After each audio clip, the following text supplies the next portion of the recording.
எண்ணாகமம் 9ஆம் அதிகாரம். பஸ்காவை ஆசரிக்க கர்த்தர் குறித்த காலம் எது? எகிப்து தேசத்திலிருந்து புறப்பட்ட 2ஆம் வருஷம் 1ஆம் மாதம் 14ஆம் தேதி அந்தி நேரமான வேளை. யார் பஸ்காவை ஆசரிக்க தகாதவர்களாய் இருந்தார்கள்? மனித பிரேதத்தினால் தீட்டுப்பட்டவர்கள். பொறுங்கள், கர்த்தர் உங்களை குறித்து கட்டளையிடுவது என்ன என்று கேட்பேன்.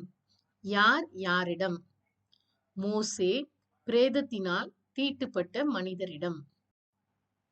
தீட்டுப்பட்டவர்கள் எப்பொழுது கர்த்தருக்கு பஸ்காவை ஆசரிக்க வேண்டும்? 2ஆம் மாதம் 14ஆம் தேதி அந்தி நேரமான வேளையில்.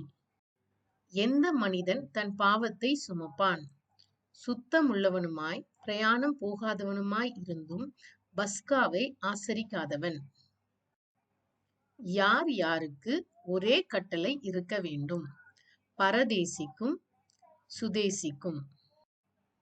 எப்பொழுது மேகமானது சாட்சியின் கூடாரமாகிய வாசஸ்தலத்தை மூடிற்று?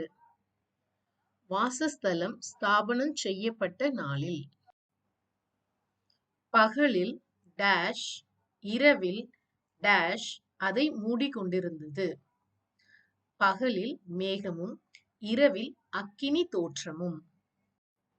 மேகம் கூடாரத்திலிருந்து மேலே எழும்பும்போது இஸ்ரவேல் புத்திரர் பாளையம் இறங்குவார்கள். சரியா தவறா? சரி. மேகம் நெடுநாள் வாசஸ்தலத்தின் மேல் தங்கியிருக்கும் போது இஸ்ரவேல் புத்திரர் செய்வது என்ன? பிரயாணப்படாமல் கர்த்தரின் காவலை காத்து கொண்டிருப்பார்கள்.